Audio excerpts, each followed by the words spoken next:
हम श्री गुरः श्रीयुतपदकमलं श्रीगुरुर्वैष्णवांश्च श्रीरूपं सग्रजातं सह रघुनाथान्वितं त्वां सजीवं साद्वैतं सावधूतं परिजनसहितं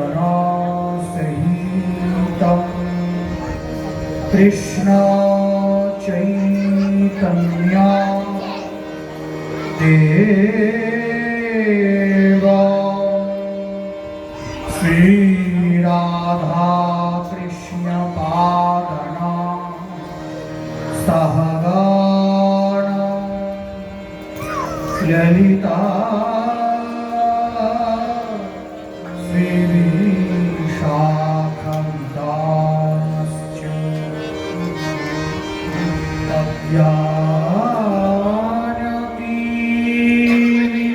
ज्ञानतिमिरयन्धस्य ज्ञानेन शलाकया चक्षुरुन्मीलितं येन तस्मै श्री गुरवे नमः। पञ्चतत्त्वात्मकं कृष्णं भक्त्यारूपस्वरूपकं भक्त्यावतारं भक्ताख्यं नमामि भगवतो शतदीपम्। वंशाकल्पतरुभ्यश्च कृपासिन्धुभ्यैव च पतितानां पावनेभ्यो वैष्णवेभ्यो नमो नमः। आनन्दलीलामय विग्रहाय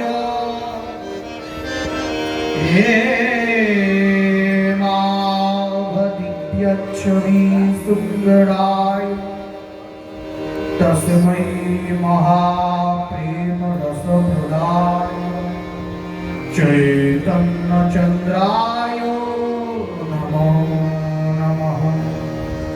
वृन्दावनगुरुं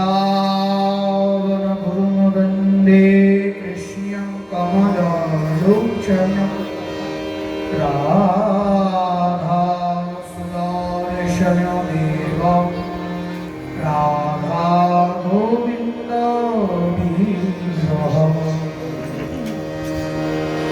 नवीनां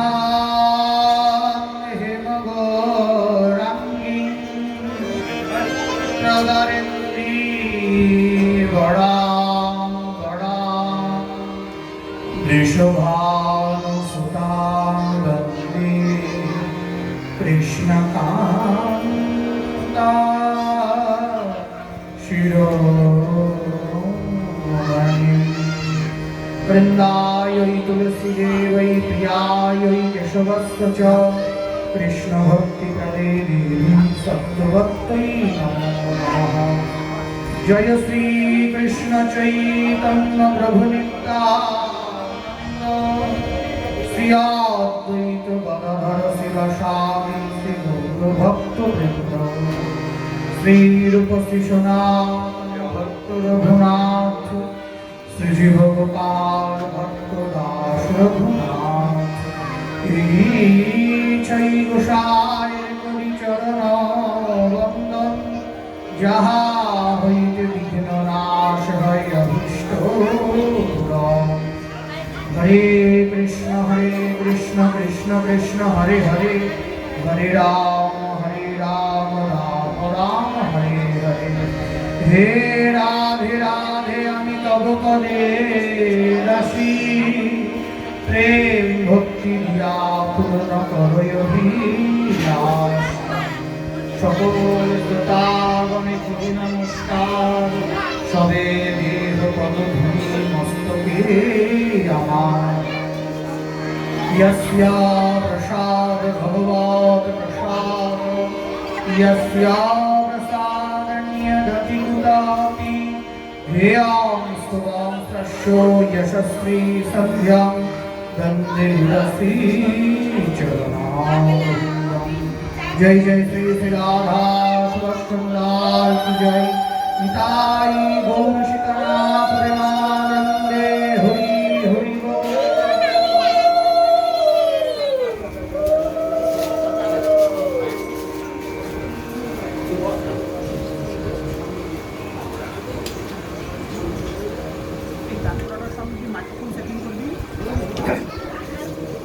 এখানে কেউ পাম দেবেন না, হ্যাঁ পাম চা এই পাটের আসরে যেন কেউ না খায়। জয় সুদর্শন।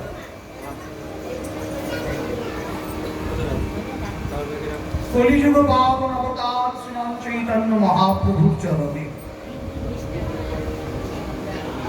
শত সহস্র কোটি শ্রদ্ধা মিশ্রিত বিনম্র ভক্তিপূর্ণ প্রণাম নিবেদন করি। আজ আমরা ভগবত কথার সাধনে ব্রতী হয়েছি।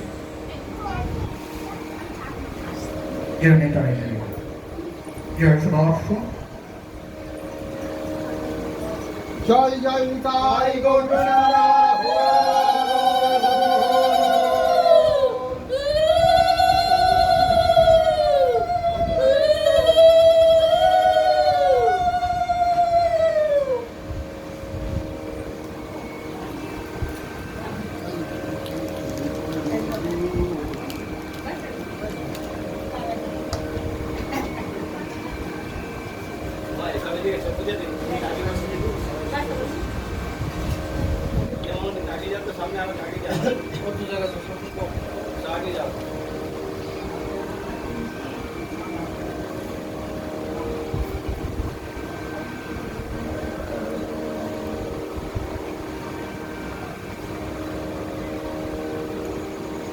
শ্রীমদ্ ভাগবত একাদশ স্কন্ধ 14 অধ্যায় ন সাধয়তি মম যোগ ন সংখ্যা ধর্ম উদ্ধব ন সভয়াস্তপস্তেগো যজ্ঞা ভক্তি বিমোহিতাঃ।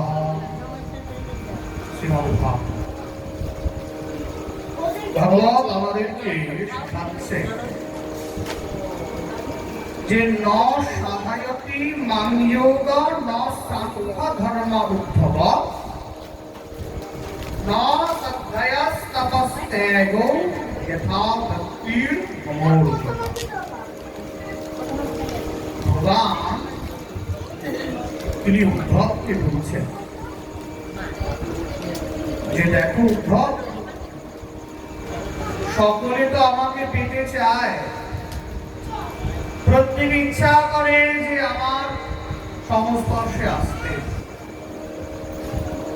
উদ্ধব তো ভগবানের অত্যন্ত প্রিয়জন, খুব কাছের জন।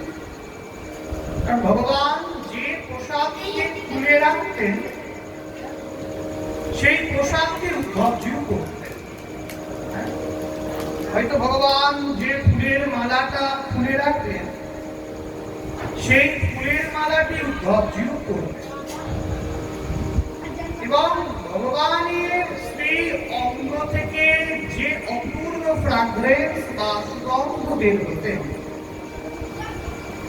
উদ্ধবজিও যেহেতু ভগবানের পরিধেয় বস্ত্র মালা করতেন, উদ্ধবের শরীর থেকেও সেই অপূর্ব অঙ্গগন্ধ বের হতো। তাই উদ্ধব ভগবানের অত্যন্ত প্রিয়জন ছিলেন। তো সেই উদ্ধবকে ভগবান তিনি বলছেন যে দেখো উদ্ধব, জগতে সবাই আমাকে পেতে ইচ্ছা করে, তাই না? আমরা কেউ করি আর না করি, আমরা সবাই কিন্তু ভগবানকে দর্শন করতে চাই। এটা তো বাস্তব, তাই না? কেউ বেশি করে, কেউ কম ভজন করে, কিন্তু সবাই ইচ্ছা করে যে একবার আমি তাকে দেখি। হ্যাঁ, তাই ভগবান বলছেন যে যদি কেউ আমাকে দেখতে খুব ইচ্ছা করে এবং যদি কেউ মনে করে যে আমি তার অত্যন্ত কাছে হয়ে যাব, তাকে কি করতে হবে? বলছে ন সাধয়তি মাং যোগং। এর জন্য তোমাকে কঠিন যোগ সাধনা করতে হবে না, তোমাকে কঠিন কঠিন তপস্যায় বসতে হবে না, তোমাকে সাংখ্য ধর্ম করতে হবে না, তপশ্চরণ করতে হবে না, প্রচুর পরিমাণে বেদ অধ্যয়ন করতে হবে না। কি করবো? বলছে তীব্র প্রেম ভক্তি যদি তোমার থাকে, আমি অবশ্যই তোমার সামনে এসে তোমাকে ভক্তির উপরে ভগবানের কৃপা, ভগবত কৃপা। এই যে আমরা সবাই ভাবি যে ভগবত চরণে ভক্তি থাকলে ভগবান সন্তুষ্ট হবে, তো আমাদের প্রশ্ন জাগে না যে ভক্তি কাকে বলে? হ্যাঁ, আমাদের তো প্রশ্ন জাগে যে ভক্তি কাকে বলে। সেইখানে শাস্ত্র নির্দেশ দিচ্ছে ঋষিকেন ঋষিকেশ সেবনং ভক্তিরুচ্যতে।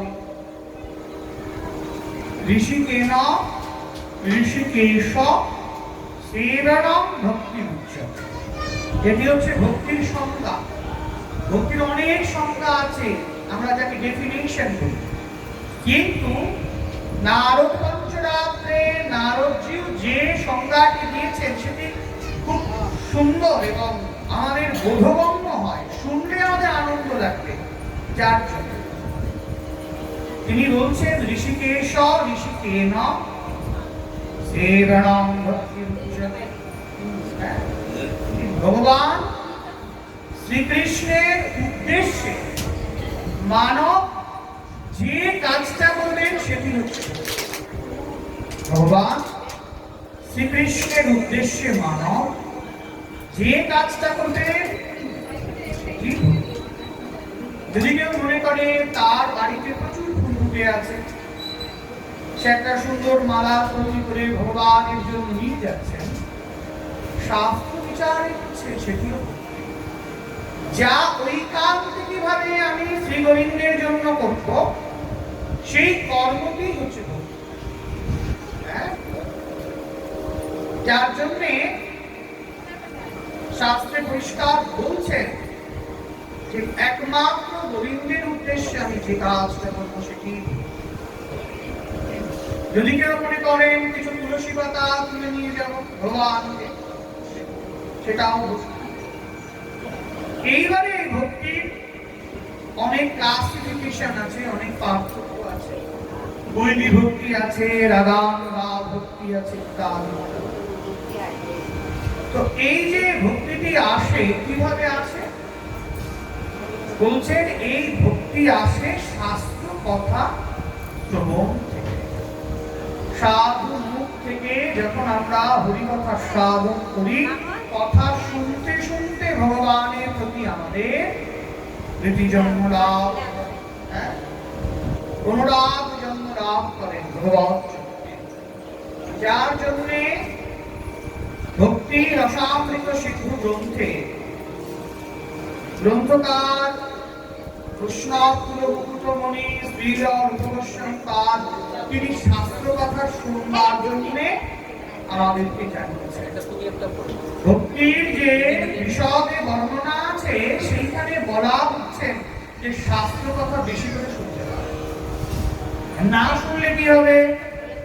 বলছেন না শুনলে ভগবত প্রীতি জন্মায় না। আমরা ঈশ্বর সম্পর্কে বিশেষ কিছু জানতে পারি না। রাজা পরীক্ষিত যখন অভিশাপগ্রস্ত হয়ে গেলেন, অভিশাপগ্রস্ত হওয়ার পর তিনি মনে মনে চিন্তা করলেন যে আর রাজত্ব করব। তখন ভারতবর্ষ অনেক বড় ছিল, হ্যাঁ অনেক বড়, তিনি ওই ভারতবর্ষের রাজা, বিশাল ব্যাপার, তাই না? কেউ তার খুশি ছাড়তে চায় না, কিন্তু তিনি অত্যন্ত জ্ঞানী এবং সুপণ্ডিত ছিলেন। যখনই তিনি অভিশাপ শ্রবণ করলেন, তিনি নিজেকে ভাগ্যবান বলেছিলেন যে অহোভাগ্য। কেন না, তিনি মনে মনে ভাবছেন যে মানুষে জন্ম লাভ করে এটা ঠিক আছে, মৃত্যু বরণ করে এটাও ঠিক আছে। জন্মাদ্যস্য মৃত্যুর ধ্রুবা জন্মমৃতস্য চ তস্মাৎ পরিহর্যার্থেন সচেতো নরহসি। শ্রীমদ্ ভগবদ গীতা সাংখ্যযোগ দ্বিতীয় অধ্যায়। অর্জুনকে ভগবান শিখিয়েছেন, তুই হাজার চোখের জল ফেললেও তোমার সামনে যারা যারা আছে তাদের নিয়মে তারা একদিন সবাই চলে যাবে, কাউকে ধরে রাখা যায় না, যাবে যাবে। তাই বলছেন জন্মাদ্যস্য মৃত্যুর ধ্রুব জন্ম মৃতস্য চ তস্মাৎ পরিহর্যার্থেন সচেতো নরহসি। অর্জুন, যার জন্ম আছে তার মৃত্যু আছে, যার মৃত্যু আছে তার জন্ম আছে। রাজা পরীক্ষিত মনে মনে ভাবলেন, আমি মৃত্যুর দিনটা জানি। মৃত্যুর দিন 7 দিন আয়ু আছে, রাজা জানে। রাজা মনে মনে ভাবলেন, আর এখানে থাকবে,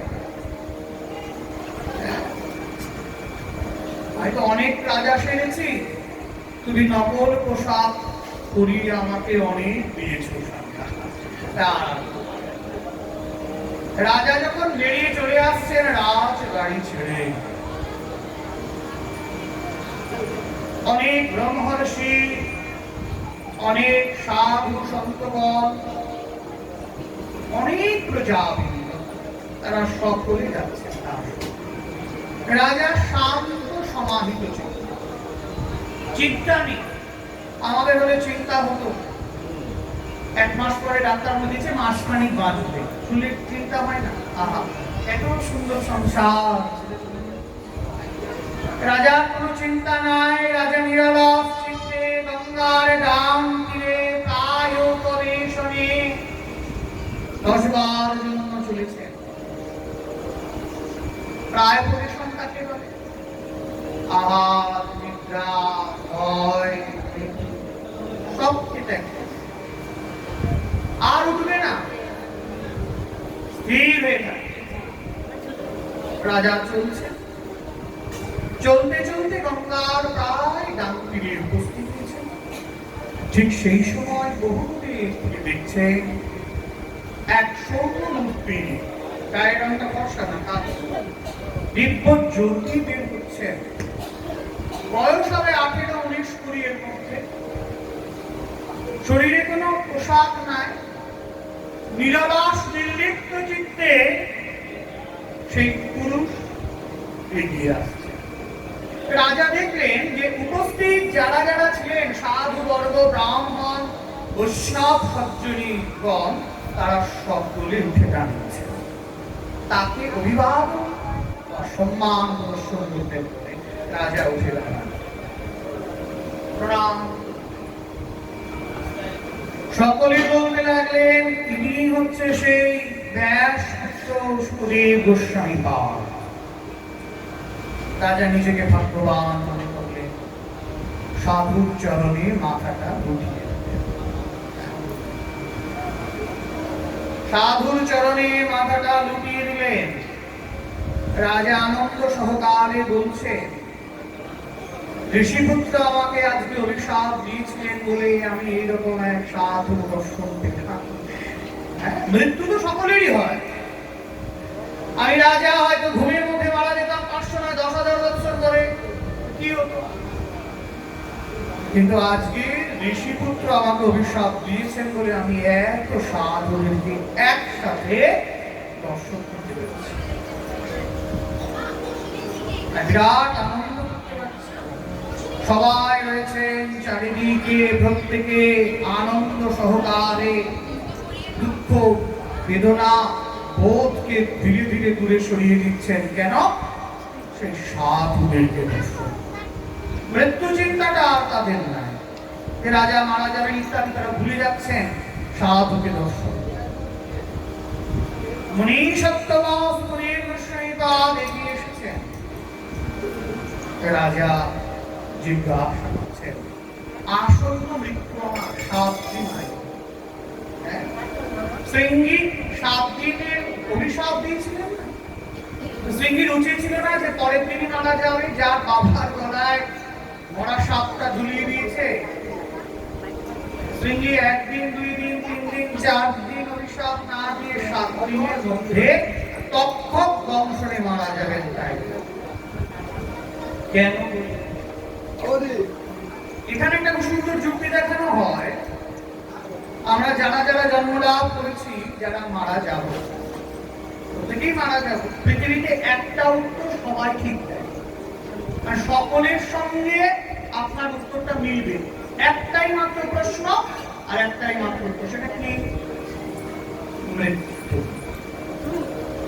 আপনার সঙ্গে আমার খাওয়া দাওয়ায়, পোশাকে অনেক পার্থক্য থাকতে পারে, কিন্তু যেই আমি বলবো, আচ্ছা আপনি মারা যাবেন, উত্তরটা হবে না, অবশ্যই মারা যাবেন, তাই না? হিন্দু, বৌদ্ধ, খ্রিস্টান, নানাবিধ ভাষাভাষীর মানুষ যাকেই আমি জিজ্ঞাসা করবো, সবাই এক বাক্যে স্বীকার করবে, হ্যাঁ মরতে তো হবে।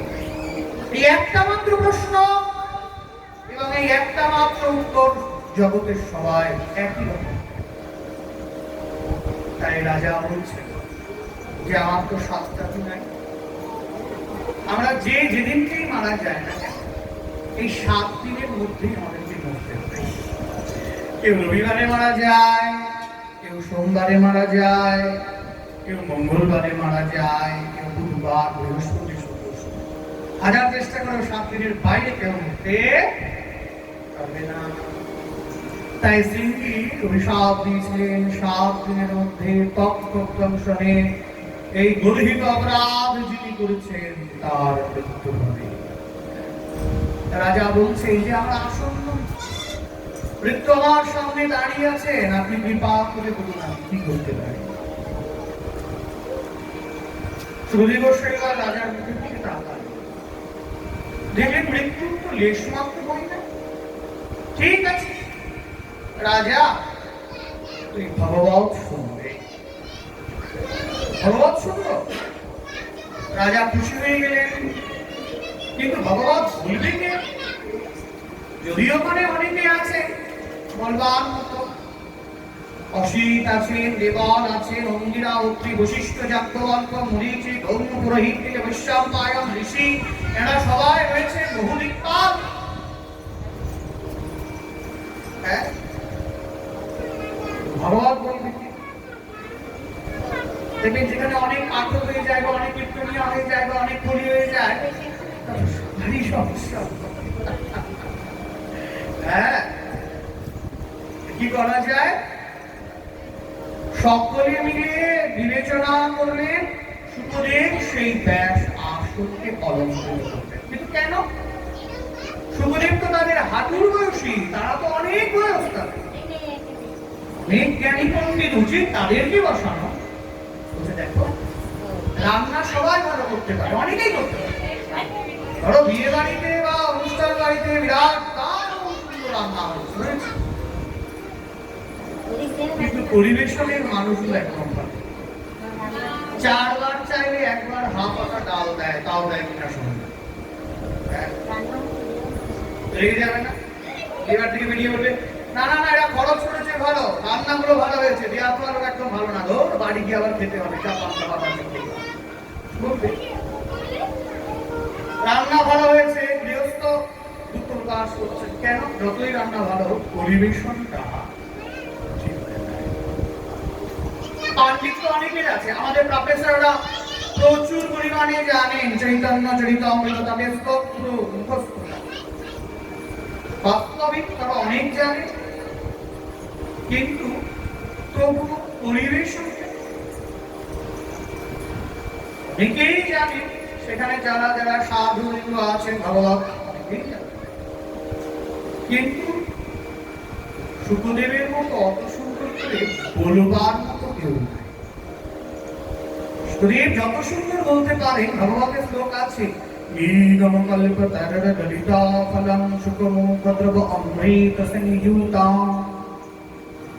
অমৃত রসাল হরিকথা। প্রোনাউন্সিয়েশনটা কেমন হবে, উচ্চারণটা কেমন হবে, তার মধ্যে কতটা মাধুর্য থাকবে, তাই না? হৃদয়ের গান শিখে তো গাইতো সবাই, কজনা হৃদয় দিয়ে গাইতে চায়। মান্নাদের গান শুনলেই আমাদের মনটা কতটা চোখের জল ফেলেছ। সবচেয়ে বড় বিষয় তার সাউন্ডকে আপ ডাউন করা। ইচ্ছা করলে ওনার গলায় অনেক প্রেশার আছে, কিন্তু না মানে এটা সুন্দর ভেসে যায়। হয়তো তোমার দেশে আজ এসেছে মাধবী রাত্রি, তুমি যোছনায় জাগিছ নিশি, সাথে রয়ে নূতন সাথী। এই যে প্রোনাউন্সিয়েশন, উচ্চারণ, কোথায় আমি কোন শব্দের পরে জোর প্রকাশ করবো না, এইটার পরে পুরো সঙ্গীতটা দাঁড়িয়ে থাকে। এটা অনেক বিরাট বিষয়। এখনকার এই জেনারেশনটা আমরা এটাকে গুরুত্ব দিই না, তাই মাধুর্যটা হারিয়ে ফেলেছি। সঙ্গীত তার মাধুর্য হারিয়ে ফেলেছে। এই সুখদেব গোস্বামী বাদের সেই মাধুর্য আছে। রসগোল্লা এমনিতে মিষ্টি, সবাই জানে, কিন্তু যদি তার উপরে আবার চিনিটা মিষ্টি দেওয়া যায়, চিনিটা দিয়ে দেওয়া তারও ভগবানের কথা এমনিতেই সুন্দর। ঋষিগণ সাধুগণ বলবে অপূর্ব সুন্দর। উনি যখন বলছেন সুখদেব, সকলের বুঝতে সুবিধা হচ্ছে। রেজাল্ট ভালো হলে বিরাট টিচার, ঠিক আছে, কিন্তু সবাই যে পড়াতে ভালো পারে তা নয়। বোঝানোর টেকনিকটা বিরাট বিষয় আছে। তাই সবাই আলোচনা করলেন এই সুখদেব বলে। আর সুখদেব তো যে সে কেউ নয়, নিত্যমন বৃন্দাবন প্রাকৃত সে স্থান, প্রেমময়ী শ্রীমতী রাধা রানী গোবিন্দের সঙ্গে যে অপূর্ব লীলা বিলাস হন। যখন শ্যাম সুন্দর শয়নে থাকেন, শ্রীমতী রাধা রানী সেই কক্ষে থাকেন বা সেই কুঞ্জে থাকেন, যখন প্রভাতে অরুণিমা নবদিগন্তকে উদ্ভাসিত করে উদয়মান হন, তার কিরণচ্ছটায় যখন জনজীবন আনন্দে উৎফুল্লিত হতে থাকেন, সেই শুভক্ষণে ওই শুভ পাখি ডাক দিয়ে তাদেরকে জাগিয়ে দেয়। সেই সুখ বলে আমার কৃষ্ণ মদন মোহন, সারি বলে আমার রাধা, পাবে যত মেলে শুধুই মদন। সেই সুখ পাখি শ্রীমতী রাধা রানীর কৃপায় তিনি এই মত জন্ম বৃত্তান্ত আরো অনেক কিছু আছে, সেই প্রসঙ্গ থাকবে। এই শুধু গোস্বামীপাদ যত সুন্দর করে বলতে পারবেন, নিগম কল্পতরুর গলিত। ধরুন আম গাছের একদম মগডাল, মগডাল তো আমরা বুঝি, এটা আমাদের আসল প্রিয়, যাকে বলা হয় বাংলা ভাষা। পৃথিবীতে একমাত্র ভাষা বাংলা। আমরা যাকে ভাষা বাংলা বলে জানি, যখন আমরা খুঁজতে যাবো দেখবো 10টা শব্দের 9টাই হচ্ছে বিদেশি শব্দ, একটা বাংলা। সবাই জানি এটা বাংলা ভাষা। ওটা পর্তুগিজ, ওটা ফার্সি, হ্যাঁ, তার মাটার অবস্থা সবকিছুকে দিয়ে বাংলা। সত্যি তাই বলছেন অনেক উঁচুতে আম গাছে যদি একটা ফল থাকে, সেই ফলটা যখন উপর থেকে নিচে পড়ে কি হয়? ফেটে যায়, তাই না? এখন তো আমের সময়, হিমসাগর আম অনেক ধরো উঁচুতে আছে, আমাদের বাড়ি থেকে গাছ ছিল, মরে গেছে, উপর থেকে পড়লেই বেড়ে যায়। যদি সেই পাকা আমটা 5-6 জন গাছে ওঠে, একজন পেড়ে দিল, আরেকজন ধরল, আরেকজন আমরা ভগবত সেরকম পরম্পরা ক্রমেই শুনতে হবে। পরম্পরা নৈরের মাধুর্য বোঝা যাবে না, উল্টো পাল্টা ব্যাখ্যা হয়ে যাবে। ইউটিউবে যেমন এখন নানা রঙের ব্যাখ্যা চলছে, অত্যন্ত নিন্দনীয় অপরাধ। এই নিগম কল্পতরুর গলিত ফলং সুখমুখ অমৃত দ্রব সংযুক্তাম। কথিত আছে যে অমৃত এমনিতেই খুব সুন্দর, বা যদি বলা হয় কোনো ফল যদি মিষ্ট হয়, তবুও যদি তোতা পাখি তার ঠোঁটটা দেয়, তা কথিত আছে সেটা নাকি আরো মিষ্টি হয়ে যায়। বলছেন এই ভগবত কথা অমৃত মধু, যেই সুখদেব গোস্বামী বাপ তিনি বলছেন সেটা আরো নয়নে কাজল, সে তো সবাই করে, কজনা রাধা রানীর মতো চাইতে, তাই না? সবাই তাকিয়ে থাকে, গোবিন্দকে দেখবার সব, কিন্তু রাধা রানীর যে চাহনি ওটা হৃদয়ের গান সে তো গাইতে, সবাই গান গায়, হৃদয় দিয়ে গাইতে করে না। তাই সুখদেব গোস্বামী বাপকে নির্বাচিত করা হলে সুখদেব গোস্বামী ভগবত বলছেন, রাজাকে বলছেন, রাজা তুমি ভগবত শুনছো? শূন্যতাং সকথা কৃষ্ণ পুণ্যশ্রবণ কীর্তন, ভগবতের প্রথম দিকে শূন্যতাং সকথা কৃষ্ণ পুণ্যশ্রবণ কীর্তন, হৃদ অন্তস্থ জনদ্রাণী বিধুনতি সহিত সতা। হাজার হাজার প্রজাবিন্দু আছে, ভাবুন তো, এটা হচ্ছে ভারতবর্ষের ইতিহাস। আজ থেকে প্রায় 5000 বছর আগেকার ইতিহাস। এই রাজা পরীক্ষিত এনারা কাল্পনিক নয়, আমাদের কাছে হিসাব আছে রাজা পরীক্ষিতের পরে প্রায় 111 জন রাজা ছিলেন। কত বছর কত মাস রাজত্ব করেছে তার ডিটেইলসটা আছে, বলতে গেলে শুধু সময় চলে যাবে, তাই ওসব প্রসঙ্গ বলার প্রয়োজন নাই। একদম অশোক পর্যন্ত টেনে দেবে পর পর পর।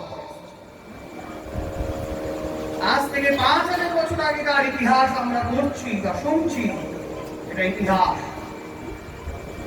রাজা শুনছেন, রাজাকে প্রথম শূন্যতাং সকথা কৃষ্ণ পুণ্যশ্রবণ কীর্তন। রাজা, তুমি তোমার জীবদ্দশায় অনেক অনেক কথা শুনেছো, তুমি তো মহারাজ, তোমাকে অনেকের কথা শুনতে হয়েছে, বলে হ্যাঁ।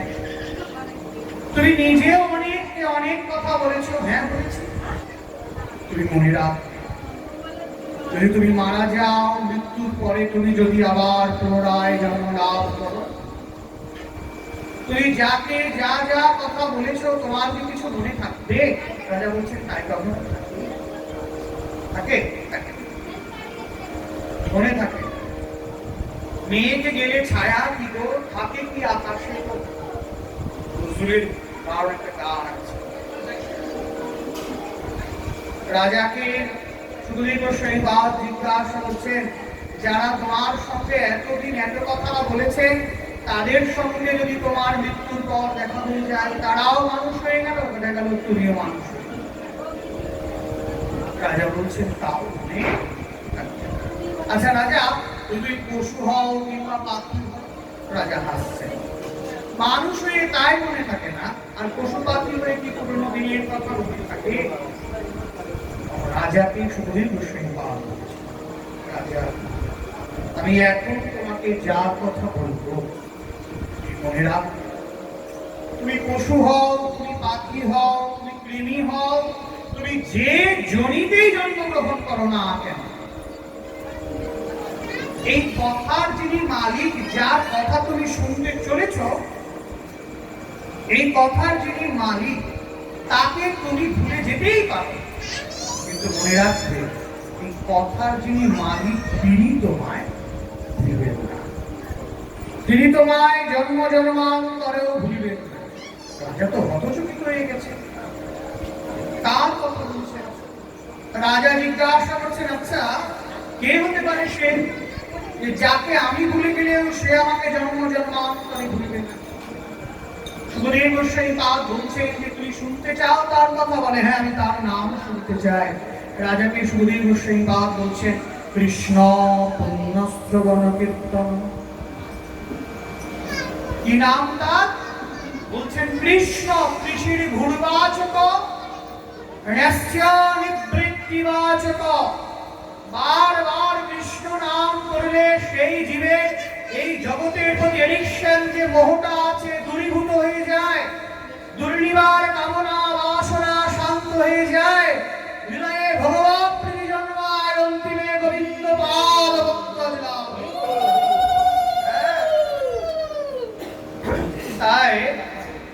রাজা জিজ্ঞাসা করছেন যে কার কথা আপনি বলছেন?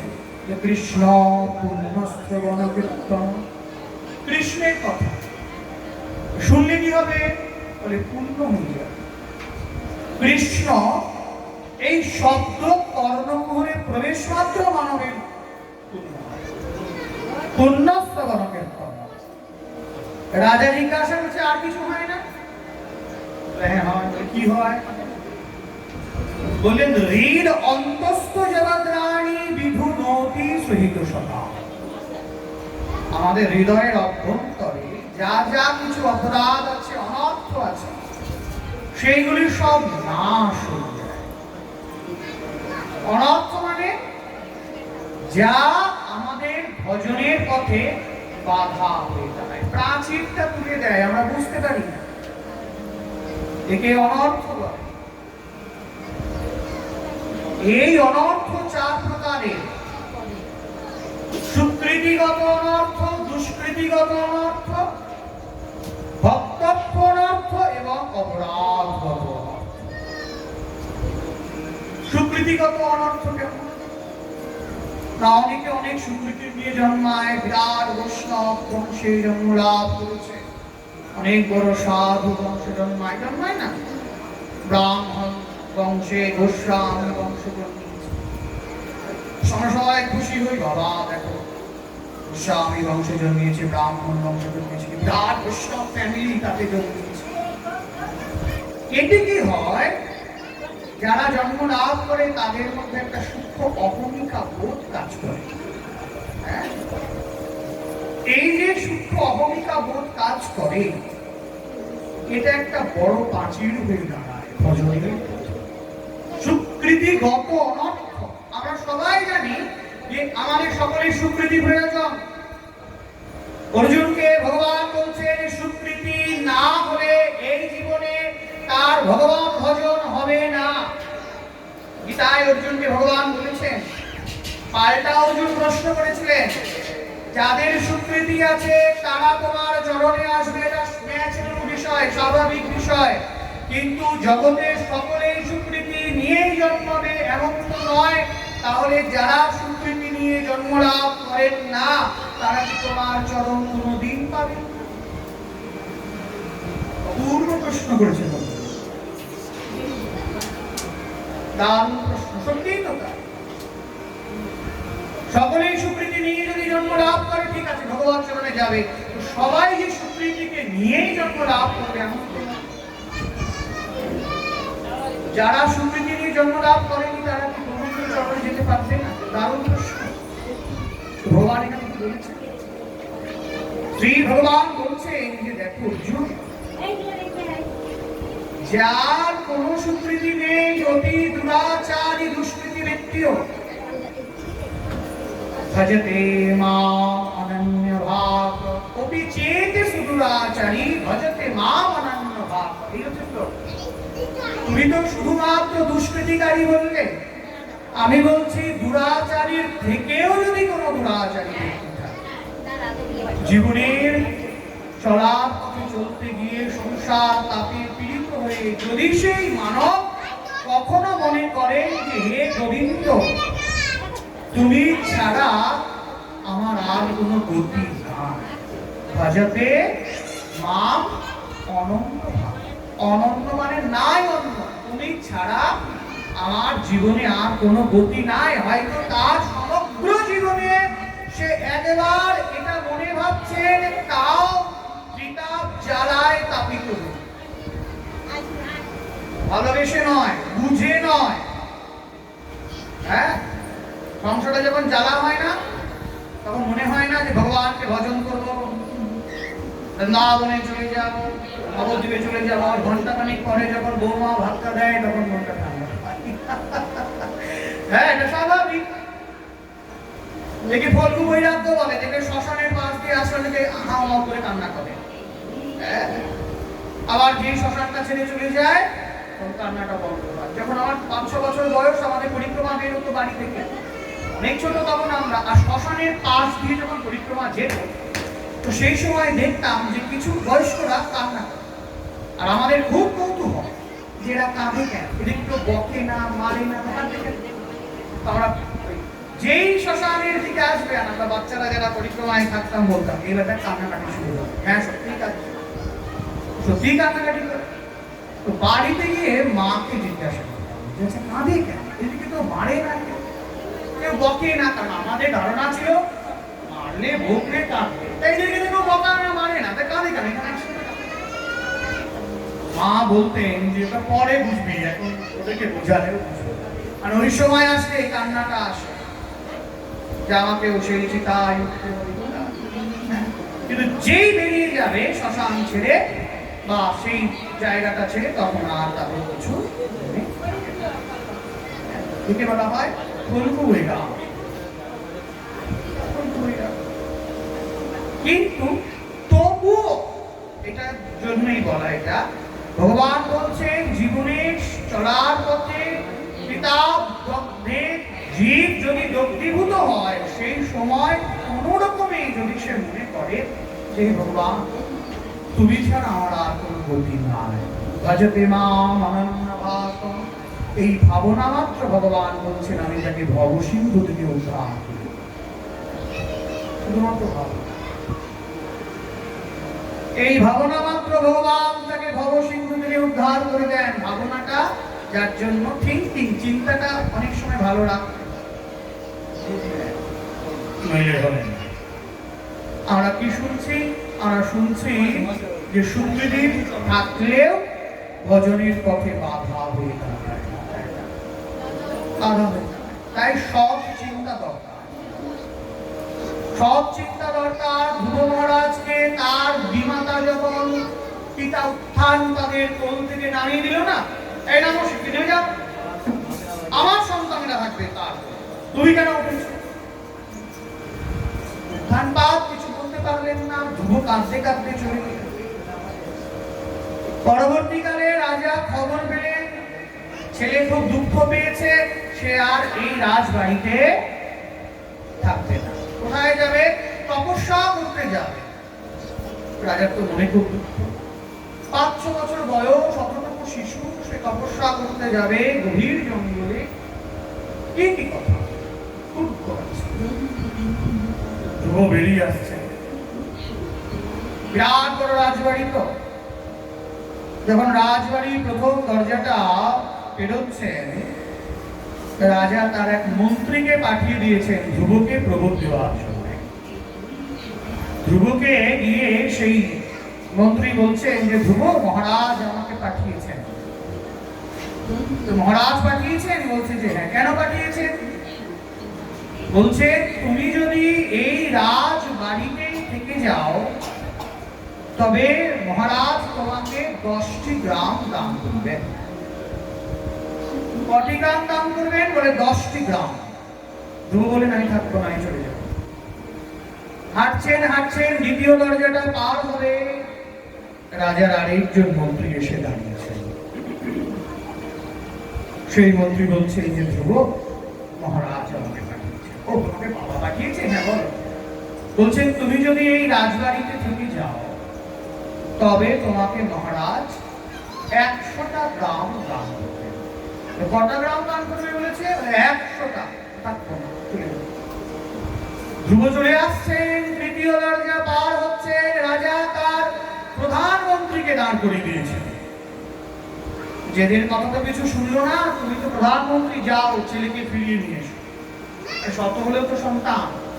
হ্যাঁ, দুর্যোধনরা এত খারাপ, তাই যখন ব্যাসদেব দিব্য দৃষ্টি দিতে চাইলেন, ধৃতরাষ্ট্র কিন্তু দিব্য দৃষ্টিটা নেন না। মনের মধ্যে একটা ব্যথা ছিল, ছেলে আমার যতই খারাপ হোক, আমি জানি এই যুদ্ধে আমার একটা ছেলেও বাঁচবে না। সারা জীবন একটা ছেলের মুখ দেখলাম না, এখন মৃত্যু দেখবো। আমি পিতা হয়ে এতটা নিষ্ঠুর হতে পারবো না। হয়তো মনে মনে এটা ভেবেছে। তাই প্রধানমন্ত্রীকে পাঠিয়েছেন। প্রধানমন্ত্রী এসে বলছেন ধ্রুব মহারাজ আমাকে পাঠিয়েছেন। বলে হ্যাঁ আপনি বলুন। বলছেন মহারাজ বলেছেন যদি তুমি এই রাজবাড়িতে থেকে যাও,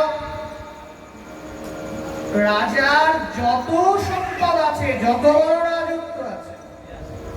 সেই সম্পূর্ণ রাজত্বের অর্ধেক রাজত্ব মহারাজ তোমাকে দান। তখন ধ্রুব হাসছেন। ধ্রুব এই কারণেই হাসছেন যে এখনো আমি তপস্যা শুরু করি না, রাজ পোশাকটা ছাড়িনি, এখনো দীক্ষা নিইনি, রাজ বাড়ি ছাড়িনি, শুধু মনের মধ্যে একবার ভেবেছি যে আমি তপস্যা করব। ভগবান শ্রী গোবিন্দের শ্রী হরির পদ্মপলাশ লোচন শ্রী হরির আমি তপস্যা করব, শুধু এতটুকু ভেবেছি, এখনো কিছুই করি না, এখনো যাইও না। এই ভাবনা মাত্র যদি পিতার আমি অর্ধেক সম্পদ পেয়ে যাই, সত্যি যদি তপস্যায় আমি তাকে দেখতে পারি, না জানি আমি বললেন আমি আর থাকি, যাও বা থাকতাম, সবে মাত্র তোমাকে ডাকবো এই ভাবনায় তুমি পিতার অর্ধেক সম্পদ দিয়ে দিচ্ছ। হে প্রভু, আর যদি সত্যি আমি তোমাকে ডেকে ফেলি, না জানি। ধ্রুব তাকে ডেকেছিলেন, তাকে পেয়েছিলেন। নারদ ঋষি এসে দাদা সৎকরীয় গোপাল মন্ত্রে তাকে দীক্ষা দিয়ে দিয়েছিলেন। যখন ধ্রুবকে ভগবান দর্শন দিচ্ছেন, ধ্রুব চোখটা বন্ধ করে আছে। ধ্রুবর অন্তরে ভগবানের অপূর্ব রূপচ্ছবি মেলে উঠেছে। ভগবান সামনে দাঁড়িয়ে আছে, ধ্রুব এতটাই ভাবতন্ময়, অন্তরেই ভগবান দর্শন করছে। কিন্তু তার সামনে যে ভগবান সাক্ষাৎ তিনি এসেছেন, ধ্রুব বুঝতে পারছেন। হ্যাঁ, সে রাধারানীর কথা। ওরা আগে একটা কথা আছে না, সুখীরা সবাই রাধারানীকে অপবাদ দিচ্ছেন, সবসময় গোবিন্দের দোষ দিলে হয় না, তোমারও দোষ আছে। আমরা সুখী, আমরা বান্ধবী, তাই আমরা তোমার দোষটাকে বলি না, কিন্তু এখন কেউ নাই, তাই তোমারও দোষ বলি। বলে কেন? বলে শোনো, গোবিন্দ যে পথ দিয়ে যায়, তুমি কেন সে পথ দিয়ে যাবে? এত রাস্তা আছে, তুমি অন্য রাস্তা দিয়ে যেতে পারো না? আর যদি সে সামনে দেখাতে হয়েও যায়, চোখ বন্ধ করে দেখা যায় না, মুখটা ঘুরিয়ে নেওয়া যায় না, দুই চার দিন মুখ ঘুরিয়ে থাকবি, দেখবি ও আর কাছে আসবে না। পথটা কি বলছেন? অল্প বয়সী মোড়, রাধারানী উত্তর দিচ্ছেন প্রলাপ পর্যায়ে, অল্প বয়সী মোড় শ্যামরসে জড় জড়, কি জানি কি হবে পরিণাম। অল্প বয়সী মোড় শ্যামরসে জড় জড়, কি জানি কি হবে পরিণামে। তোরা তো আমাকে দোষ দিচ্ছিস যে শ্যাম সুন্দর সামনে আসলে চোখটা বন্ধ করে থাকবে, যাতে সে আমাকে দেখতে না পায়, তাহলে আর পরের দিন থেকে সে আমার কাছে আসবে না। কিন্তু শোন, ঘটনাটা কি হয়? কি হয়? বলে যদি নয়নে মুদে থাকি, অন্তরে গোবিন্দ দেখি, নয়ন মুদিয়া দেখি শ্যামে। তোরা কি ভাবছিস চোখটা বন্ধ করে অন্যদিকে ঘুরিয়ে নিলেই আমি শ্যামকে ভুলে যাব?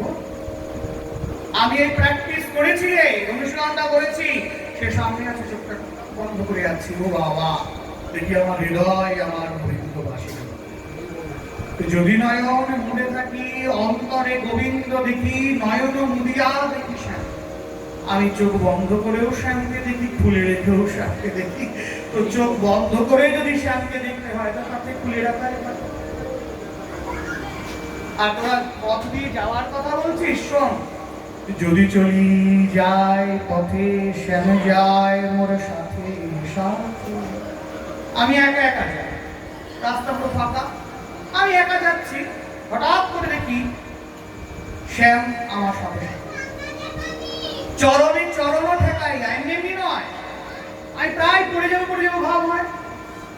ভ্রমেতে ফিরাই আছি, কেহ তো না সঙ্গে দেখি। কি অপূর্ব পথ! আমি চারিদিকে তাকিয়ে দেখি, কেউ নেই, পায়ে পড়ে পাটা হয়ে। রাধারানী বলছেন, তোরা বল, আমি ফাঁকা পথ দিয়ে যাই। যদি চলি যায় পথে শ্যাম যায় মোর সাথে সাথে, চরণে চরণ ঠেকাইয়া। তোরা বল, আমি কি করতে পারি? আরেকটা পথে রাধারানী বলেছে, সে যদি পূর্ব দিকে যায়, আমি পশ্চিম দিকে যাই, কিছুক্ষণ পরে দেখি ভুল করে আমি নিজেও ঘুমাতে যাচ্ছি। আর পথে ধাই মন কানু পথে যায় গো। সখীরা বলছে তাহলে কি করবি? বললেন যোগিনী হইয়া যাব, শ্রবণে কুণ্ডল দিব। যোগিনী হয়ে যাব, থাকতে পারবো। সখীরা বলছেন রাধে না খেতে পেয়ে উঠবি। রাধারানী বলছেন কৃষ্ণ নাম লব মুখে, দিন মোর যাবে সুখে। আমি কৃষ্ণ নামটা মুখে নেব, আমার খাওয়ার অভাব হবে না। এই যে বিষয় ধ্রুব, তিনি অন্তরে গোবিন্দকে দর্শন করছেন, বাইরে প্রভু এসে দাঁড়িয়ে রয়েছে। যেই চোখটা তুলেছেন দেখছেন সাক্ষাৎ পদ্মপলাশ লোচন শ্রী। ওম ধৈর্যং সদা সবিক্রমণ্যদা মধ্যবর্তী নারায়ণঃ সদসীজাসনসন্নিবিশ্বাহ কেন্দুবাণ কনককুণ্ডলবাণ কিರೀಟಿಹಾರಿ হিরণময়া বপুধৃত শঙ্খচক্র। কি অপূর্ব! আমরা দেখলে আমরা পাবো না। বিদ্রনাথ বলছেন না, তোমার অরূপ মূর্তি খানি ফাল্গুনের আলোতে বসায়, বাঁশরি বাজায় ললিত বসন্তে, সুদূর দিগন্তে সোনার আভায় কাঁপে কাঁপে প্রেমময়। সামনে গিয়ে চক্রটা ঘুরছে, মনে মনে ভাবছেন চক্র নেব না, গদা নেব না, পদ্ম ঘুরে গেছে ভগবানের কাছে। দেখতে এত সুন্দর। ভগবানকে জিজ্ঞাসা করছে তুমি এত সুন্দর, তুমি সুন্দর তাই চেয়ে থাকি প্রিয়, সে কি মোর অপরাধ? তুমি এত অপূর্ব। প্রণাম করছে, অপূর্ব সুন্দর পদ্ম। তুমি কি করতে চাও? বলে পদ্মের গন্ধটা শুনতে চাও, ঠিক আছে না। বলে গদা, বলে গদা তুমি ধরতে পারো। চক্র বলে একদম হাতে দেওয়া যাবে না, আমার কিছু দরকার নেই, তোমার চরণটা দরকারে বাবু, আমি চক্রটাকেই ধরি, চক্র ধরে থাকো, আমি তোমার চরণে প্রণাম। ধ্রুব মহারাজ প্রণাম করছে আর চরণের দিকে তাকাচ্ছে। অতটুকু শিশু নয়ন জলে বুকটা ভেসে যাচ্ছে, ভগবান চরণ। ধ্রুব মহারাজকে রাজা জিজ্ঞাসা করছেন, এত কিছু রাজা বলেছিলেন, যার জন্য ধ্রুবের ইচ্ছা ছিল যে পিতার সিংহাসনটা দাও। দেখি তোমার সব ভাইরা কি করে, হ্যাঁ সিংহাসনটা নিয়ে নেব। ভগবান বলছেন ধ্রুব, তুমি যে এত কঠোর তপস্যা করছো, তুমি যে আমাকে ডেকেছো, তুমি আমাকে বলো যে কি জন্য তুমি আমাকে বলছো, তুমি এত কঠোর তপস্যা কেন করছো, কি প্রয়োজন বলো। ধ্রুব বলছেন সত্যি বলবো? বলে হ্যাঁ।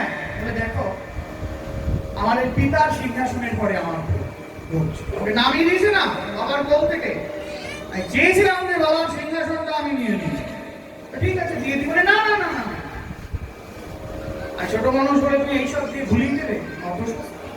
তাহলে দেখো, যতক্ষণ আমি তোমাকে দেখি নাই ততক্ষণ ওই পিতার সিংহাসনের ঘরে আমার অত্যন্ত লোভ ছিল, অনেক লোভ ছিল। কিন্তু যখন তোমাকে দর্শন করে ফেলেছি, তখন আর ওই সিংহাসনের পরে আমার কোনো লোভ নেই। কেন নাই? তোমাকে দর্শন করে, তোমার চরণকে দর্শন করে যেন মনে হচ্ছে আমি ব্রহ্মাণ্ডের মালিক হয়ে গেছি। আমি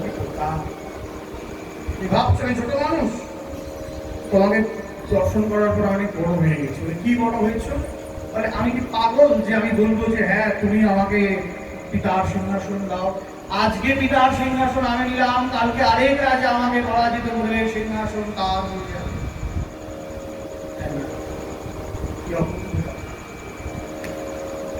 নইলে আমি কতদিন বাঁচবো? আমি মারা গেলে সিংহাসন করেই থাকবে। দেখি মুকুটটা তো পড়ে গেছে, রাজা শুধু নেই। ভগবান হাসছেন, এইটুকু শিশু এত পাকা পাকা কথা, সেটা কোথা থেকে ধ্রুব তুমি আমার কাছে কিছু চাও? বলে তোমার কাছে চাইবার কিছু। রবীন্দ্রনাথের কিছুটা গান আছে না, দারুণ গান। আমি চাইতে এসেছি শুধু একখানি মালা। গানটা শুনে মনে হয় সিম্পল জিনিস, মালাটা চেয়েছে। ওই প্ল্যাটফর্মে দাঁড়িয়ে, ওই জায়গাটায় দাঁড়িয়ে ওই মালাটা চাওয়া আর দেওয়াটা অনেক কষ্ট। বলছে যে আমি তোমার কাছে কিছু চাই না, আমার সব চাওয়া পাওয়া পূরণ হয়ে গেছে।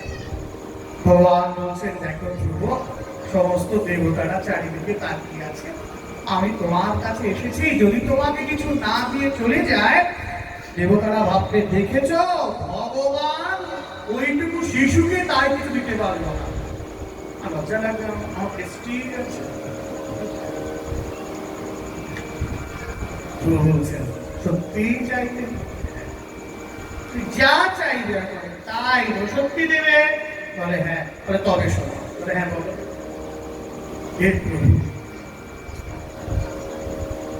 আমি তোমাকে ভুলে যাই, এতে আমার কোনো দুঃখ নাই। সে কি আবার কেমন চাও? যোগী ঋষি মুনিগণ কোটি কোটি লক্ষ লক্ষ বৎসর তপস্যা করে আমাকে মনে রাখবার জন্য, আর তুমি বলছো যে তুমি আমাকে ভুলে যাবে, এতে তোমার দুঃখ নাই? বলে না। বলে হ্যাঁ সত্যি বলছি। দেখো, আমি তোমাকে ভুলে যাই, এতে আমার দুঃখ নাই, কিন্তু তোমার চরণকে যারা সার বলে জানেন, সেই সাধুদের চরণ ধরে ছাড়া তুমি কোনদিন ছোট্ট ছোট জানেন ভগবানকে ডাকতে ডাকতে কখনো সংসারের মধ্যে বেশি আবদ্ধ হয়ে যাব, তাকে ভুলে যাব, কিন্তু যদি সাধুদের চরণে আমার মন থাকে, যেই ভগবানকে ভুলে যাব যাব ভাব হবে, ওই সাধুরা আমাকে ডাকতে দেবে। যুবক, সাধুরা আমাকে বলে দেবে। তাই সাধুদের কৃপা থাকলে চিরকাল তুমি আমার হৃদয়ে থাকবে। যার জন্য নরোত্তম দাস ঠাকুরজি প্রেম ভক্তি চন্দ্রিকা গ্রন্থে কীর্তনটা উনি করেছেন না, এইবার করুণা কর বৈষ্ণব গিয়েছিলাম, পতিত পাবনা পাবন তোমা বিনা কেহ না। ঠিক সেই পদে এক জায়গায় কত সুন্দর করে বলছেন,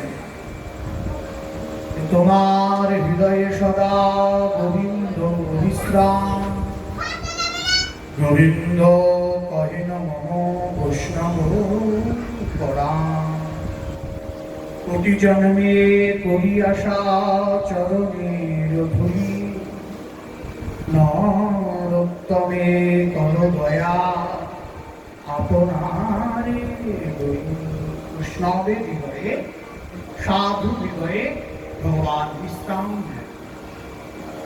কেন বৈষ্ণবের হৃদয়ে বিশ্রাম নেবে? কেন বড় বড় যোগীদের হৃদয় নিতে পারেন না? বলে যোগীদের হৃদয়ে থাকেন কিন্তু বিশ্রামটা নেন না। কেন নেন না? বিশ্রামটা কখন নেওয়া যায়? কোন জায়গায়? শান্ত হবে। ক্যাচর ম্যাচর চেঁচামেচি, সেখানে ঘুম হয়? কোনো মতে হয়। যারা খুব ঘুমায় তাতেও ঘুম তাকে সাফ করতে সত্যি। ঘুমাতে গেলে কেমন জায়গা লাগে?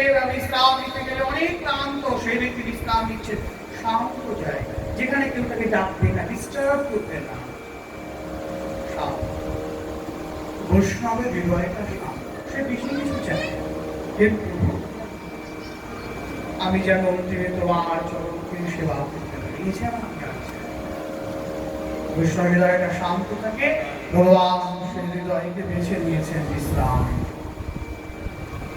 তাই পদটা কত সুন্দর বলা আছেন, তোমার হৃদয়ে সদা গোবিন্দ বিশ্রাম, গোবিন্দ কহেন মম বৈষ্ণব পরাম। বৈষ্ণব হচ্ছেন প্রাণ স্বরূপ। ধ্রুব মহারাজ তিনি বললেন, একমাত্র তোমার চরণকে পেতে চাই, তোমার চরণকে পেতে চাই। আমি জানি তোমার চরণ পেলেই আমার জীবনের সবকিছু হবে, আর তোমার চরণকে জীবনের সার বলে মনে করেন সাধু। ভগবতের সুন্দর একটি ফুল আছে, জিয়া অনুজা শাকিল সত্যধাম समाधीना देशित चेतसैके महत्कृतेन पादपदेन कुर्वन्ति गोवाश्वपदं भवात्। হে অম্বুজাক্ষ, হে কমলনয়ন, তোমার চরণকে যারা জীবনের সার বলে জানেন, ভগবান বলছেন হে গোবিন্দ, তোমার চরণকে যারা জীবনের সার বলে জানেন, সেই মহতের সঙ্গ যারা করেন বা সেই সাধুদের সঙ্গ যারা করেন, তাদের কাছে এই যে বিরাট ভবসিন্ধু ভব অরণ্য, যা আর হওয়া আমাদের কাছে অত্যন্ত কষ্টকর এবং ভয়ের বলে মনে হয়, আমরা দুশ্চিন্তাগ্রস্ত হই মৃত্যুর পরে এই দুর্লঙ্ঘ সংসার সমুদ্র কি করে পার হব। তাই লোকে কত সুন্দর বলছেন যে হে পদ্মপলাশ লোচন শ্রীহরি, তোমার চরণকে যারা জীবনের সার বলে মনে করেন, সেই সাধুদের সঙ্গ যারা করতে পারেন, তাদের কাছে বিরাট ভবসিন্ধুটা কেমন করে মনে হয়। বলছেন ওই বাছুরের ফুলের চাপে তৈরি ছোট্ট জলাশয়ের মতো করে মনে হয়। একটা কাঁচা রাস্তা মাটি, তার উপর দিয়ে যদি একটা বাছুর চলে যায়, দেখা গেল তার ঘন্টা মানে একটু বৃষ্টি হয়েছে, মাটিটা নরম, কি হবে সেই জায়গাগুলো বসে যাবে, কতটা এতটা। তার মধ্যে যদি জল জমে, ধরুন আমরা একটা জায়গায় বেড়াতে যাচ্ছি, হাঁটতে, তা আমরা কি চিন্তা করবো যে বাপরে ওই গর্তগুলোকে আমি কি করে পার করবো? না, কেন? ওটা এত ছোটই গর্ত, আমাদের মস্তিষ্ক ওটাকে নিয়ে কোনো ভাবনাই রাখবে না, তাই না? রাখবে না, ছোট্ট গর্ত, আমরা গল্প করতে করতে অনায়াসে চলে যাব, আমাদের সে চিন্তাই নাই। তেমনি এই ভবচক্রে এসে যারা সাধুদের সঙ্গ করে, সেই সাধুদের কৃপায় এই ভবসিন্ধু দ্বারা উদ্ধার হয়ে যায়। মহাতাকৃতেনা কুর্বন্তি গোবৎসপদম ভবাৎ। সাধুদের এত কৃপা। তাই আমরা যে প্রসঙ্গে ছিলাম, সুকৃতিগত অনর্থ, যে সুকৃতি থাকলেও আমাদের ভোজনে অনর্থ হয় না। আমি অনেক কিছু করে ফেলছি, অনেক সুকৃতি আছে, বিরাট বৈষ্ণব বংশ জন্ম লাভ করেছি, এটাই আমাদের উদ্ধার হবে, হয় না। এই যে সুকৃতির বিষয়টা রয়েছে, এটাই আমাদের ভজনের পথে বাধা, অহংকার। এর পরে কি বলছে? দুষ্কৃতিগত অনর্থ। দুষ্কৃতিগত অনর্থ বলছেন এই দেহটা চিরকালীন নয়, তবু আমি এই দেহকে চিরকালীন বলে মনে করছি। আত্মা যতক্ষণ আছে শরীর আছেন, আত্মা চলে গেলে শরীরটা পায়। বিহীনস্মিন যথা দেহে বিঘাত যৌবনং জরা তথা দেহান্তর প্রাপ্তির দিনস্তত্র ন মুচ্যতি। শ্রীমদ্ ভগবদ্ গীতা সাংখ্যযোগ অধ্যায়। হে অর্জুন, এই দেহ যেমন কৌমার, যৌবন, বার্ধক্য, তারপরে মৃত্যুর দিকে ধরে পড়ে, এই দেহের মধ্যে যিনি দেহী বা আত্মা থাকেন, তিনিও একটি দেহ থেকে বের হয়ে আরেকটা দেহে প্রবেশ করেন। চিতপ্রজ্ঞ ব্যক্তিগণ কখনো সুখে উজ্জ্বমান হন না। ভগবান বলছেন অর্জুনকে, আমরা এই ভাবি যে এই দেহটাই সব, তাই না? তুমি এখনই মরে যাও, বিজ্ঞান বলছে 8 মিনিট পর থেকেই শরীরে এক ধরনের ব্যাকটেরিয়া আছে, সে তোমাকে খাওয়া শুরু করবে, মানে তুমি পচতে শুরু করবে মাত্র মৃত্যুর 8 মিনিট পর। পচা শরীর, দ্বিতীয় তেজ মরুদ্গম আছে, পঞ্চভৌতিক দেহ, আত্মা আমাকে বাঁচিয়ে রেখেছে। তাই অর্জুনকে পরিষ্কার ভগবান বলতে, তোমার দেহ নিয়ে ভেবে ভেবে সময় নষ্ট করে লাভ নাই। সাপ তার খোলসকে যদি পরিত্যাগ করে ফেলে, সেই খোলসের যেমন মূল্য নাই, দেহ থেকে আত্মা চলে গেলে দেহের কোনো মূল্য থাকে না। নৈনং চিন্দন্তি শস্ত্রাণি নৈনং দহতি পাবকঃ ন চৈদং নদয়ন্তাপ ন শোষয়তি মারুতঃ। ভগবান বোঝাচ্ছে, ভগবদ্গীতার অথেন্টিক শ্লোক। দেখো অর্জুন, এই যে আত্মা এ কখনো ধ্বংস হয় না, একে তুমি অস্ত্র দ্বারা কাটতে পারবে না, তুমি হাজার চেষ্টা করতে পারবে না। নৈনং ছিন্দন্তি শস্ত্রাণি নৈনং দহতি পাবকঃ। পাবক মানে আগুন, তুমি একে আগুনে পোড়াতে পারবে না। পারবো না তার মানে আমি জীবন্ত পুড়িয়ে মেরে দেবো। জীবন্ত তুমি পুড়িয়ে মারবে, দেহটা পুড়তে থাকবে, আত্মা পুড়বে না। ওটা অদাহ্য, অক্লেদ্য, অশস্য এ বচন, বুঝছেন? দাহ্য নয়। জলে ভিজিয়ে দেবো বলে ভিজবে না, বাতাসেও শুকায় না। আত্মা ন জয়তে ম্রিয়তে বা কদাচিৎ নায়ং ভুক্তা ভবিতা বা ন ভূয়ঃ অজো নিত্য শাশ্বতয়ং পুরাণে ন হন্যতে হন্যমান শরীরে। ন জয়তে ম্রিয়তে বা কদাচিৎ, আত্মা কখনো জন্মাবে না। কেন? জন্মানেই তার মৃত্যু আছে। যার সৃষ্টি আছে তার ধ্বংস আছে। আত্মার সৃষ্টি নাই, তার ধ্বংস নাই। ন জায়তে ম্রিয়তে বা কদাচিৎ, কখনো আত্মা মারা যায় না। তাহলে তার কি হয়? আত্মা জানি যে শরীরে কতক্ষণ থাকতে হবে, মৃত্যুর প্রাক মুহূর্তে আত্মা বেরিয়ে যায়। অপেক্ষা করে আত্মা পুনরায় যখন সেই ব্যক্তির কর্মফল অনুসারে আরেকটি দেহ তৈরি হয়, ওই আত্মা ওই শরীরে প্রবেশ করে। সে পশু পাখি কীট পতঙ্গ যায়, তাই ন জয়তে ম্রিয়তে বা কদাচিৎ নায়ং ভুক্তা ভবিতা বা ন ভূয়ঃ। এই আত্মা কখনো ছোট থেকে বড় হয় না। আমরা ছোট থেকে বড় হই না, আমাদের বয়স তো চেঞ্জ হয়ে যায়, তাই না? সবাই ভাবি বেশ 15-20 বছরটা থাকলে ভালো হয়। এখন অবশ্য ব্রাইডাল মেকআপে 80 বছরের কেউ 25 বছর পরা যায়, 3-4 ঘন্টা। বৃষ্টিতে সমস্যা আছে, জল পড়লে তারা একটা দিক 80 বছর, একটা দিক 20। ভালো লাগে দেখতে, তাই না? করা যায়, কিন্তু বাস্তবে তো হয়। আত্মা পরিবর্তন হয় না, এর কৌমার নেই, এর বার্ধক্য নাই, আত্মার নাই। অজনিত্য শাশ্বত, যাকে ইংরেজিতে আমরা বলি ইটারনাল, চিরন্তন। শরীর নষ্ট হতে পারে, রোগ ব্যাধি হতে পারে, আত্মার কিচ্ছু নাই। সনাতন ধর্মশাস্ত্রে এই আত্মাকে একটা বিরাট স্থান দেওয়া হচ্ছে। ন জয়তে ম্রিয়তে বা কদাচিৎ নায়ং ভুক্তা ভবিতা বা ন ভূয়ঃ অজো নিত্য শাশ্বতয়ং পুরাণে ন হন্যতে হন্যমান শরীরে। এখন প্রশ্ন হচ্ছে আত্মাকে দেখতে কেমন?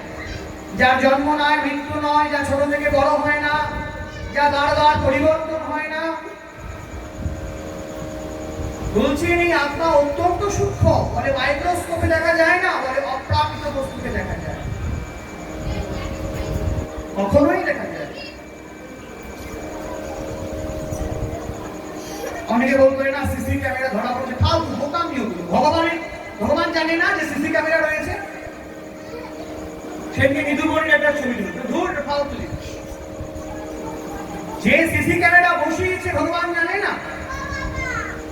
সবার মধ্যে আছে, শুধু সমস্ত বস্তুর মধ্যে আমাদের ধর্মশাস্ত্র স্বীকার করে জড়বস্তুরও প্রাণ আছে। আচ্ছাদিত চেতনা, সংকুচিত চেতনা, মুকুলিত চেতনা, বিকশিত চেতনা, পূর্ণ বিকশিত চেতনা, পাঁচ প্রকার। ধ্বংস প্রাবরহিতং সত্যত্বম নিত্যত্বম সনাতনত্বম। ভগবান সর্বত্র বিরাজমান। বিষ্ণু শব্দের অর্থ জগৎ ব্যাপীরা যিনি বিস্তার লাভ করেছেন, বিশ্ব। আছো অনল অনিলে চিরনভনীলে ভূধর শরীরে গগনে, আছো বিজপিলতায় জলদের গায় শশী তারকায় তপনী, সব জায়গায়। তাই আত্মাকে চোখে দেখা যায় না। আত্মা ভগবানের অংশ কণা, তার অঙ্গ থেকে সৃষ্টি। মম এবাংশ জীব লোকে জীবভূত সনাতন, অর্জুনকে ভগবান বলেছেন। এই মা বাবার কোন হিসাব না ইত্যাদি আমরা বলতে পারি, কিন্তু ভগবান বলছেন অবশ্যই আছে, আমি তার মা, আমি তার বাবা। ভগবান আগেই বলে দিয়েছে না, তার পরিচয় আছে। মম এবাংশ জীবন, আমার অংশ এই জীবনকে ছড়িয়ে আছে আত্মার মধ্যে। জীব এই আত্মা হচ্ছে শাশ্বত চিরন্তন, এটা আমার অংশ। তাই ভগবত অংশ বলে একে আমরা সহজে দেখতে পারি না, অত্যন্ত সূক্ষ্ম। আমাদের উপনিষদ আছে 108, তার মধ্যে একটা উপনিষদ হচ্ছে শ্বেতা সত্তর উপনিষদ। সেই উপনিষদ এই আত্মা সম্পর্কে বলেছে।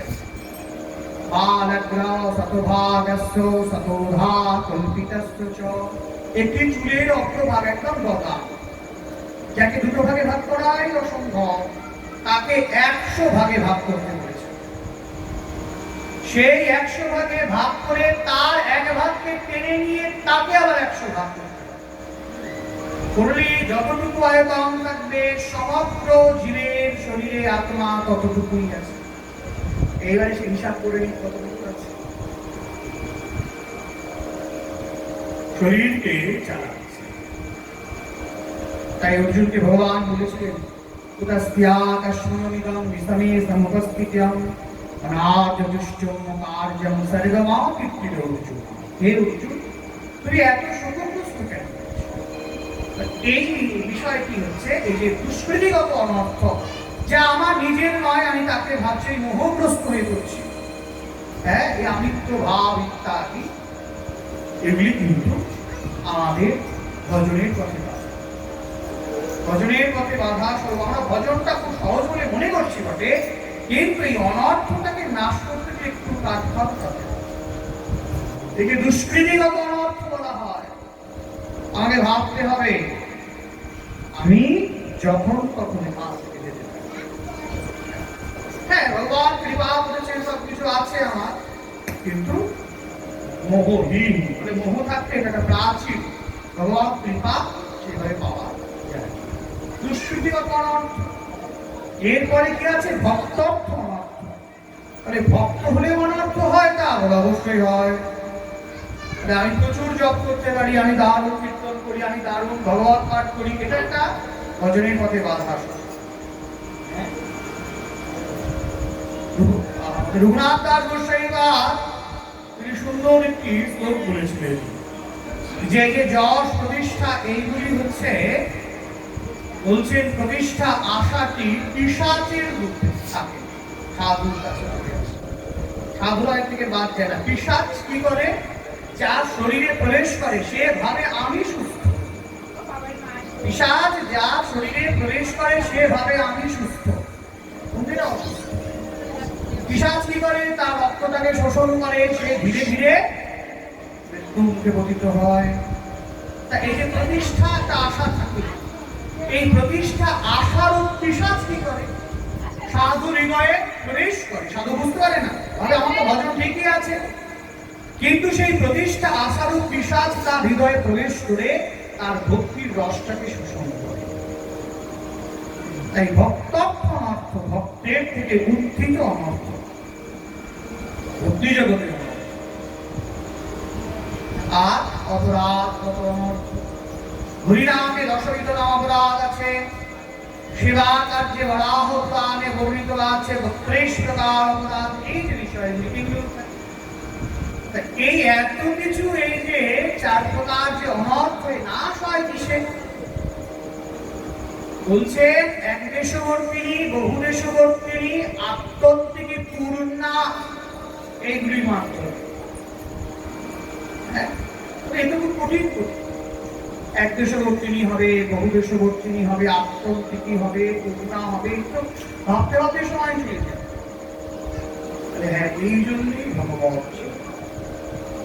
আমরা জানছি, আমরা মূল শ্লোকে কি ছিলাম, যে শূন্যতাম সকথা কৃষ্ণ পুণ্যস্তবন কীর্তন হৃদন্তস্থ জগদ্রাণী বিধুনতি সহিত সদা। এই হচ্ছে আমাদের আলোচনা। হৃদয়ের অভ্যন্তরে যা কিছু অভদ্রতা আছে সব নাশ কি করলে, ভগবানের কথা শ্রবণ। রাজা জিজ্ঞাসা করছেন সুধীর গোস্বামী পাদকে যে আর কিছু হয় না? বলে হ্যাঁ হয়। বিদ্যতে হৃদয়ঙ্গন্ধি ছিন্দন্তে সর্ব সংশয়, সমস্ত সংশয় দূরীভূত হয়ে যায়, হৃদয়ের গ্রন্থি ছিন্ন হয়ে যায়, বাঁধনগুলি আলগা হয়ে যায়। সংসারে থাকা হয় কিন্তু অতটা না মায়া নাই। ভগবান মুখ্যযোগী অর্জুনকে বলেছেন যে কর্তব্য বোধে সংসার করতে হয়। কর্তব্য বোধে সংসার করলে কি হয়, সংসারটা সুন্দর চলবে। আর মায়াতে যদি সংসার করবে অশান্তি হবে। প্রত্যেকের প্রতি প্রত্যেকের কর্তব্য আছে, সেই কর্তব্য সম্পর্কে যদি কেউ আমরা সচেতন থাকি সুন্দরভাবে সংসার চলবে। তাই বিদ্যতে হৃদয়ঙ্গান্তি স্থিরন্তে সর্ব সংশয়। রাজা জিজ্ঞাসা করছে যে এই ভগবত আমি শুনবো কেমন করে, বা কতদিন পর পর শুনবো? সময় পেলেই শুনবো। নষ্টপ্রায়েষু ভদ্রেষু নিত্যং ভগবত সেবয়া ভাগবতাম উত্তমশ্লোকে ভক্তির ভবতি নৈষ্ঠিকী। নষ্টপ্রায়েষু ভদ্রেষু নিত্যং ভগবত সেবয়া। বলছেন তুমি প্রতিদিন ভগবত শ্রবণ করবে, দেখবে এই যে ভজনের পথে যে 4 প্রকার অনর্থর বলা হলো না, যা আমাদের অনেক কষ্ট হয়, হ্যাঁ বললেন সেইগুলি এমনি এমনি দূরীভূত হবে। যা আমাদের এত কষ্ট হচ্ছে, আমরা ভাবছি যে এত কষ্ট করে এই এত অনর্থ কি করে যাবে, বলছে নষ্ট প্রায়েষু ভদ্রেষু নিত্যং ভগবত সেবয়া। যদি তুমি প্রতিদিন ভগবত শ্রবণ করতে পারো, তোমাকে টেনশন নিতে হবে না, ওই অনর্থগুলি এমনি চলে যাবে। আর বলছেন ভাগবত উত্তম শ্লোকে ভক্তির ভবতি নৈষ্ঠিকী। বলছে এই ভগবানের শ্লোকগুলি যদি তুমি শ্রবণ করো, তবে নিষ্ঠা সহ ভক্তির উদয়। নিষ্ঠা সহ ভক্তি বলছেন ভজনে যদি নিষ্ঠা না থাকে বা ভক্তিতে যদি নিষ্ঠা না থাকে, ভক্তিটা স্লাইডিং হয়, কমতে থাকে। নিষ্ঠা থাকলে কি হয়, নিষ্ঠা হইতে উপজয় প্রেমের তরঙ্গ।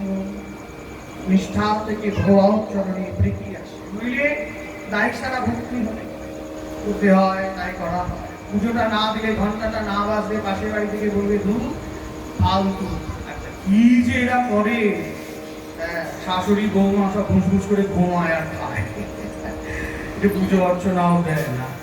সেই জন্য ঘুমিয়ে ঘুমিয়ে তো ঘন্টাটা নেড়ে দিত। হয়তো সিরিয়ালের সামনে দেখছে, পাশে ঘন্টা রেখে দিত, লোকে তো ভাবছে না ঘন্টা। হ্যাঁ, মনে ভুলে যাচ্ছি, হাসি একটা দারুণ একটা কথা বলেছিলেন। যাই বলছে না,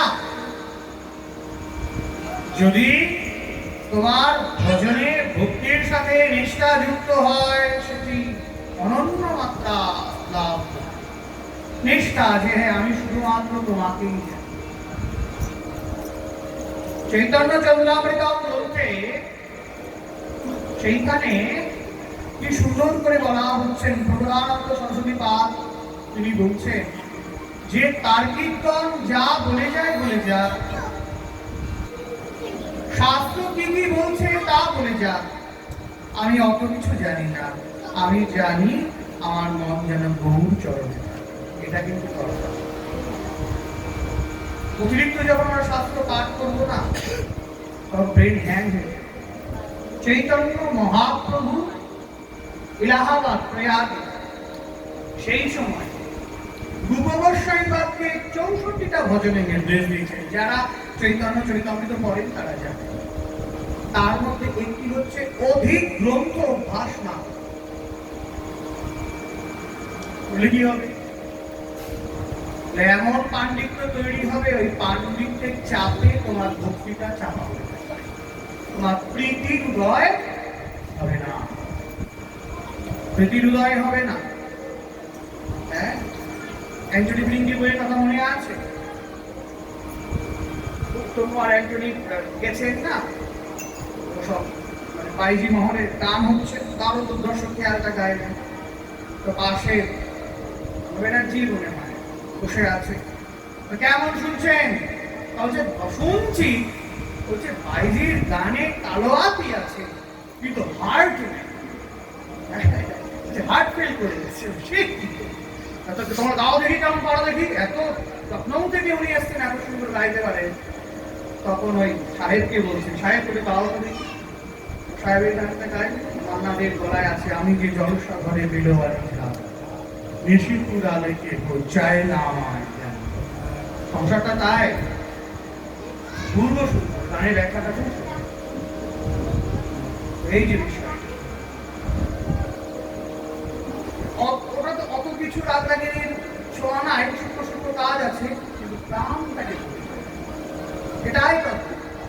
অনেক কিছু গ্রন্থ শাস্ত্র প্রতিদিন অধ্যয়ন করতে করতে পাণ্ডিত্য চলে আসবে, প্রীতিটা কি সুন্দর প্রবন্ধ বলছেন, যার 10,000 শিষ্য, যার পূর্বতন নাম হচ্ছেন প্রকাশানন্দ সরস্বতী, কাশীতে যার 10,000 শিষ্য ছিলেন চৈতন্য মহাপ্রভু শঙ্কর, তিনি বলেছেন যে তুমি সন্ন্যাসী হইয়া কেন করো নৃত্য কীর্তন, তুমি বেদান্ত করবে।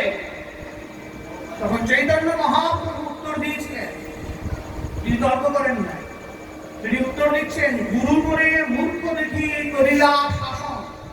শ্রী গুরুদেব বললেন যে আমি তো মূর্খ, আমার তো অত জ্ঞান নাই, আমার তো বেদান্ত পাঠ হবে না, তাই তিনি কৃপা করে আমাকে হরিনাম দিলেন, তিনি কৃপা করে হরিনাম দিলেন, আমি সেই হরিনাম গ্রহণ করলাম, আর এই হরিনাম জপ করতে করতে আমার এই সেই প্রকাশানন্দ পরবর্তীকালে গৌর সুন্দরের কৃপা পেয়ে প্রবোধানন্দ হলেন। পাণ্ডিত্য কম ছিল না, বিরাট পাণ্ডিত্যের মালিক তিনি। হ্যাঁ, তিনি পর্যন্ত বলছেন যে দেখো শাস্ত্র যা বলে সে নিয়ে আমার কোনো চিন্তা নেই, তার কি কোন 1000 কর্ম করে যাক সে নিয়ে আমার চিন্তা নাই, আমি শুধু জানি আমার একমাত্র গুরু আছে, একে বলে নিষ্ঠা। আমি বেশি কিছু জানি, যখন সবাই অনেক কিছু, আমার গুরুদেবকে জিজ্ঞেস করছিলাম যে প্রভু বিগ্রহকে শয়নে দিতে গেলে অনেক তো নিয়ম আছে, তা যদি একটু বলে দেন। গুরুদেব উত্তর দিচ্ছেন যে আমি তো অত কিছু বলি না, ওই রাতে আমারও ঘুম পায়, আমি বাপু আমারও ঘুম পায়, তোমারও ঘুম পায়, তুই ঘুই পাবে বলে ঘুই পাবে, অনেক কিছু অতিরিক্ত কিছু করতে গেলে, অনেক অনেক অনেক অনেক করতে গেলে তখন যান্ত্রিক মতো হয়ে যেতে, যান্ত্রিক, আমাকে করোনা সময় জানা জানা সাহায্য, তো যান্ত্রিকের মতো, তার প্রতি কিন্তু প্রীতি না, এটা হুটো পাটা আমরা শেষ করতে হবে। আমরাও করি, একদম না করাটা ভুল, আমাদেরও করতে হয়, কিন্তু লিমিট রেখে আমাকে মনে রাখতে হবে আমি ভক্তি যোগে আছি, আমি করবো, কিন্তু কর্মকাণ্ডে ওটা অতিরিক্ত হয়, আমার প্রীতিটা দরকার, প্রেম দরকার ঈশ্বরের প্রতি। আমি চাই না বাঁচতে প্রেমহীন 1000 জীবন, ঈশ্বরের প্রতি অনুরাগ, সেই জন্যে কি সুন্দর উনি বলছেন যে না, অনেক অনেক অনেক অনেক গ্রন্থকে যখন পাঠ করবে কি করতে পারি বলছেন, একনিষ্ঠতা থাকবে, তখন ঈশ্বর চলবে, অত কিছু তোমার জানার দরকার নেই, তুমি জানবে তোমার গৌর আছে, মা আছেন আর আমি আছি, ভাবনা কি আর আছে আমার, আমি মায়ের হাতে খাই করি, মা নিয়েছেন আমার।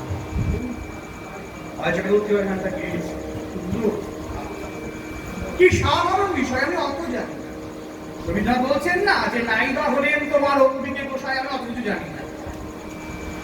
তো এখানে প্রবোধানন্দ যিনি অত পাণ্ডিত্যের অধিকারী, তিনি বলছেন আমি বেশি জানি না, আমি গৌর, আমি তোমাকে। আমাকে এই বিষয়। হ্যাঁ, এটা হচ্ছে একনিষ্ঠতা, নিষ্ঠা। আমি শুধু তোমাকেই জানি। দক্ষিণ ভারতে এক ব্রাহ্মণ, তিনি পরিব্রাজক, ঘুরতে ঘুরতে এক শিব মন্দিরে গেছেন। মনে মনে ভাবলেন আমি এখানে বেশ কিছুদিন থাকছেন। তো শিব মন্দিরে যিনি পূজারী, তিনি বলছেন যে দেখো ব্রাহ্মণ, আমি তো কিছুদিনের জন্য একটু বাইরে যাব, তো এই কয়েকদিন পুজোটা তুমি করে দাও। তো ব্রাহ্মণ বলছেন আমি তো শিব পূজা করি না। সে কি, তুমি এই মন্দিরে থাকো আর শিব পূজা করো না? বলে দেখো আমার উপাস্য হচ্ছে ভগবান নৃসিংহদেব, লক্ষ্মী নৃসিংহের উপাসনা, তাকে পূজা করি, তার চরণে। বলে এইসব বলে শুনবো না। ব্রাহ্মণ বলছে পারবো। পরের দিন রাজার কাছে নালিশ গেছে, রাজাকে বলেছে এই ব্যাপার। রাজা এসে বলছে শোনো ব্রাহ্মণ, তোমাকে পুজো করতেই হবে। তুমি আমার মন্দিরে আমারই খাবে, আমারই বলবে, আর পুজো করবে না তা বলতে হবে না। মনে রাখবে, যদি কালকে তুমি পুজো না করো তোমাকে সুরে চলিতে হবে। পরের দিন সকাল হয়েছে, প্রাণের মায়া বড় মায়া। ব্রাহ্মণ শিব মন্দিরে প্রবেশ করেছেন, হাতে ফুল নিয়েছেন। ব্রাহ্মণ মনে মনে করছে জীবনে আমি হেরে সিংহদেব তোমার চরণ ছাড়া আমি কাউকে ফুল দিই নাই। আমি শিবজিকে অসম্মান করি না, কিন্তু আমার ইষ্টদেব তো নৃসিংহদেব, তার সঙ্গে তো আমি কাউকে তুলনা করতে পারি না। শিবলিঙ্গে ফুল দিচ্ছেন, দিতে যাচ্ছেন, মন্ত্র বলছে নৃসিংহদেব। ভগবান নৃসিংহদেবের মন্ত্র বলে যেই শিবলিঙ্গে ফুল দিতে গিয়েছেন, সেই শিবলিঙ্গ ফেটে চৌচির হয়ে ভগবান নৃসিংহদেব আবির্ভূত হলে তার চরণকে দিয়ে দিল। সেই ফুল দিয়ে নৃসিংহদেবের চরণে। আজও সেই মন্দির দক্ষিণ ভারতে আছে। এর নাম হচ্ছে লিঙ্গ বিস্ফোটক মন্দির। এই নিষ্ঠা তোমাকে হনুমানকে বলছেন যে হনুমান, তুমি প্রতিদিন রামচন্দ্রকে প্রণাম করো, তাকে সবসময় উপাসনা করো। তুমি জানো না চতুর্ভুজ রূপী ভগবান নারায়ণ লক্ষ্মীপতি তিনি এবং উনি এক? বলে হ্যাঁ আমি জানি। তাকে করতে পারো না? বলে দেখো শ্রীনাথে জনকীনাথে চ অভেদা পরমাত্মা। শ্রীনাথে জনকীনাথে, শ্রীনাথ লক্ষ্মীপতি নারায়ণ, জনকীনাথ মর্যাদা পুরুষোত্তম শ্রীরামচন্দ্র, এই উভয়ের মধ্যে কোনো পার্থক্য নেই। কি সুন্দর তো হনুমানজি বলছেন শ্রীনাথে জনকীনাথে চ অভেদ পরমাত্মনি তবু মম জীবন সর্বস্ব রাম কমলোচন। তুই যতই বলো আমার জীবনের জীবন রাম। সেই রামচন্দ্রকে না দেখলে, তাকে না প্রণাম করলে আমার হৃদয়টা ধরে। একবার সীতা দেবীকে রাম জিজ্ঞাসা করছে হনুমান যে মা তুমি কপালে ওটা কি করে থাকো? মা বলছে নিজেকে সিঁদুর বলে। এটা বললে কি হয়? বললেন যে তোমার যিনি প্রভু রামচন্দ্র তার অনেক মঙ্গল হয়। হনুমান খুব ব্যথিত হৃদয়ে সীতা মায়ের কাছ থেকে চলে আসে। সীতা মা মনে মনে করছেন হনুমানের মুখ রকম হয়ে গেল, দুঃখ পেল কেন? তো পরের দিন সভা বসেছে। রামচন্দ্রের সভায় কেউ খুব শব্দ করতে পারে, বাল্মীকি রামায়ণে আছে। সার প্রাণ শূন্যায় বাপ, কঠোরতা অবলম্বন করে চলতেন। রাম রাজত্ব বলা হয়। হঠাৎ করে সমস্ত মন্ত্রীগণ হাসতে শুরু করেছেন। রামচন্দ্র তাকাচ্ছেন, ব্যাপার কি, সবাই হাসছে কেন? দেখছেন হনুমানের সারা শরীরটা লাল। হনুমান ধীরে ধীরে গিয়ে এসে প্রভুকে প্রণাম করছেন। রামচন্দ্র হেসে সে কি হনুমান, তোমাকে এইভাবে রং দিল কে? হনুমান বলছেন যে আমাকে ধরে রং দেবে বা আবির দেবে এরকম কেউ নয়। সত্যি কে আমাকে দেবে? তো এরকম করেছো কেন? বলছে প্রভু এটা সিঁদুর। তোমার সারা গায়ে সিঁদুর কেন? কে মাখিয়েছে? আমি মেখেছি। কেন? গতকালকে আমি মাকে জিজ্ঞাসা করলাম যে মা তোমার কপালে ওটা তুমি কি বলে থাকো? মা উত্তর দিলেন আমি সিঁদুর। আমি জিজ্ঞাসা করলাম কেন করো? উনি বললেন যে তোমার প্রভুর যাতে মঙ্গল হবে তাই। তা আমার খুব কান্না পেয়ে গেছে। ভগবান জিজ্ঞাসা করছো তোমার কান্না পাওয়ার কি আছে? বলে বারে যে সিঁদুর করলে তোমার এত মঙ্গল হয়, আমার মা কেন অতটুকু সিঁদুর করবে? আমি তো তোমাকে ভালোবাসতে পারি না, তোমার মঙ্গল কামনা করতে পারি না। তাই মা যখন বললেন যে সিঁদুর করলে তোমার মঙ্গল হয়, আমি সারা রাত ওই সিঁদুরের জলের মধ্যে ছিলাম, তাতে তোমার অনেক মঙ্গল।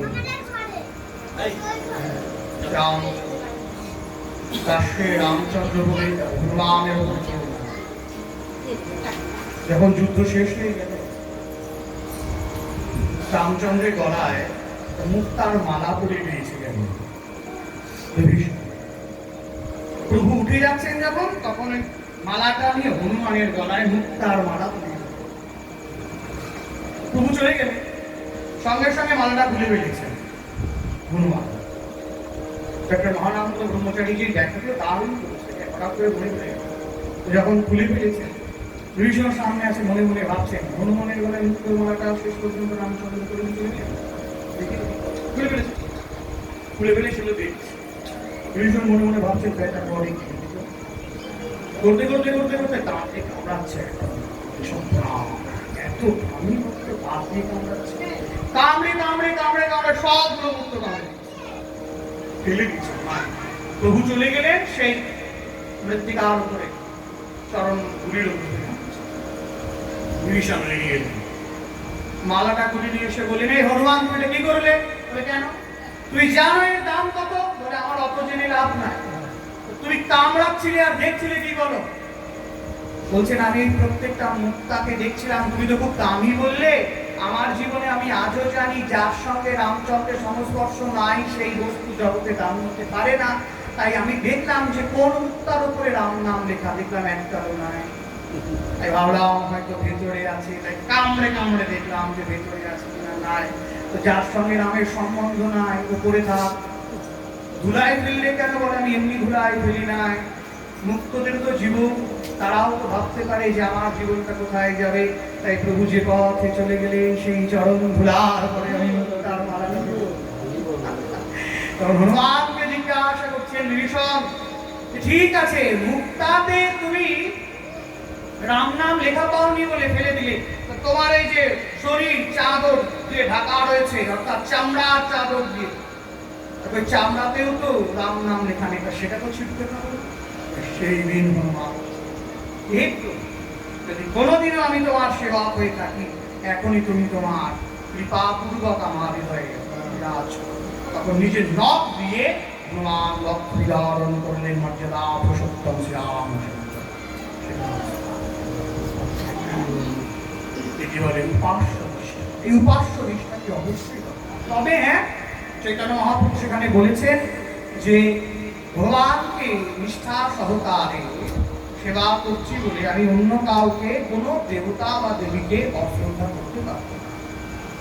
করলে কি হবে? আমার ভজন নষ্ট হয়ে যাবে। ভজনটা এগোবে না। প্রাণী মাত্রে মনোবাক্যে উদ্বেগ না দিবে, জীবে নিত্য কৃষ্ণ অধিষ্ঠান জানি, সকলকে সম্মান। মহাপ্রভু খুব দারুণ দারুণ সাধারণ কাউকে বলেন না, এই দুদর্শী বাক্য সবাইকে সম্মান। তুমি জানবে সকলের মধ্যে আত্মার ভগবান আছে। তাই নষ্ট প্রায় সুভদ্রেষু নিত্যম ভগবত সেবয়া ভাগবতা উত্তম শ্লোকে ভক্তির ভগবতী নৈষ্ঠিকী। যদি আমরা উত্তম শ্লোকগুলি শ্রবণ করতে পারি, তবে আমাদের নিষ্ঠা সহভক্তিতে আসবে। হ্যাঁ, তখন রাজা আরেকবার প্রশ্ন করলেন যে এই ভাগবতটা শুনবো কি করে? বললেন শ্রীনস্তু শ্রদ্ধয়া নিত্যম গণিতশ্চ সচেষ্টিতম নাতি দীর্ঘেন কালেন ভগবান বিশদে বিধি। তুই শ্রবণ করবে শ্রদ্ধা সহকারে। রাজা বলছেন শ্রদ্ধাটা কি? আমি তো তাই বুঝি। বলে শ্রদ্ধা শব্দের অর্থ বিশ্বাস। আমি শ্রদ্ধা করি অর্থে আমি ভগবানকে বিশ্বাস করি, আমি ভগবতের সমস্ত ঘটনাকে বিশ্বাস করি, মহাভারতের সমস্ত ঘটনাকে বিশ্বাস করি। রাজা জিজ্ঞাসা করছেন যে একদিনে তো আমার শ্রদ্ধা আসবে না, সত্যি তো? সুধী গোস্বামীপাদ বলছেন গৃহীতস্য সচেষ্টিতম, তুমি ট্রাই করো, তুমি প্র্যাকটিস করো, প্রতিদিন শোনো, শুনতে শুনতে শুনতে শুনতে দেখবে তোমার শ্রদ্ধাটা ধীরে ধীরে আসছেন। রাজা পুনরায় প্রশ্ন করলেন শ্রদ্ধা সহকারে আমি যে ভগবত শুনতে চেষ্টা করবো, এতে আমি কি পাবো? সুধী গোস্বামীপাদ বলছেন নাতি দীর্ঘেন কালেন ভগবান বিশদে। হাজার হাজার কোটি কোটি বছর তপস্যা করেও তারা ভগবানকে পায় না। যদি তুমি শ্রদ্ধা সহকারে ভগবত শুনতে পারো, অল্প সময়ের মধ্যে তোমার হৃদয়ে ভগবান এসে বিরাজ করবে। নাতি দীর্ঘে না কালে না ভগবান এসে। রাজা খুশি হচ্ছে, সুদেব সেই পান ভগবান। এই জন্যই শাস্ত্রকে শ্রবণ করতে, শাস্ত্র কথা শ্রবণ করতে করতে সেই ঘটনা পরম্পরাগুলি আমাদের হয়ে উঠে আসে। চৈতন্য মহাপ্রভু নির্দেশ দিয়েছেন দুটি কাজ আমাদের বেশি করে করতে, বিশেষ করে করি যদি বেশি কিছু নাও পারে দুটি কাজ করবো, শ্রবণ কীর্তন। ব্রহ্মাণ্ড ভূমিতে কোন ভক্তবান জীবী গুরু কৃষ্ণ প্রসাদে পায় ভক্তিলতা, মালি হইয়া সেই বীজ করে আরো পর শ্রবণ কীর্তন জল করে এসেছে। তাই শ্রবণ এবং কীর্তন এই দুইটি আমাদের ঠিক রাখতেই হবে অবশ্যই। শুধুমাত্র শ্রবণ কীর্তনটা ঠিক থাকলে ভক্তিলতা বীজটা বাড়তে থাকবে, লতা যেতে যেতে সেটি ব্রহ্মাণ্ড ভেদ করে পরম ব্রহ্ম ভেদ করে বিরজা ভেদ করে নিত্যগুলো বৃন্দাবনে পৌঁছে। তবে যেন বৈষ্ণব অপরাধ না থাকে, আর উপশাখা যেন না বের হয়, অহংকার যেন না হয়। ওই সেই লতা যখন নিত্যগুলো বৃন্দাবনে পৌঁছবে, এটা বিরূপ জাতীয় লতা, তখন কোনো কিছুকে অবলম্বন করতে চাইবে। সেই সময় ভগবান শ্রী গোবিন্দ তিনি চরণকে এগিয়ে দেবেন, ওই চরণকে আকর্ষণ করে ভক্তি লতাকে রাখবে। ভক্ত বা জীব সে সংসারে থাকছে, কিন্তু তার ভক্তিটি গোবিন্দের চরণে আছে। এর জন্য প্রয়োজন শ্রবণ এবং কীর্তন। এই শ্রবণ কীর্তনের দ্বারাই কলিযুগের জীব আমরা উদ্ধার, যার জন্যে চৈতন্য মহাপ্রভু বিশেষ করে আমাদের ভগবত কথা শ্রবণের উপরে মান্যতা। তো যাই হোক, আজকে যার উদ্দেশ্যে আমরা ভগবত আস্বাদন করলাম, আমরা সকলেই চাই পুনরপি জনমং পুনরপি মরণং পুনরপি জননী জঠরে শয়নং, তাকে বারবার যেন এই ভবচক্রে ফিরতে না হয়। তিনি যেন গৌর গোবিন্দ চরণারবিন্দে পৌঁছে যান এবং সেখান থেকে সকলকে যেন আশীর্বাদ করেন, এই প্রার্থনা জানায় এবং উপস্থিত সকল ভক্তবৃন্দের চরণে বিনম্র প্রণাম নিবেদন করি। গৃহস্থের সার্বিক আমরা মঙ্গল কামনা করি, তাদেরও মন যেন ভগবত চরণারবিন্দে থাকে, এই প্রার্থনা জানিয়ে আমাদের ভগবত কথা বিশ্রাম নিচ্ছেন। নিতাই গৌর সীতানাথ প্রেমানন্দে হরি হরি। জয় নিতাই।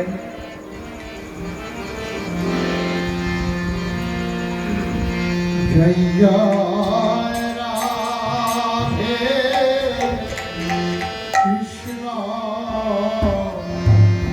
গোবিন্দ, জয় জয় রাধে কৃষ্ণ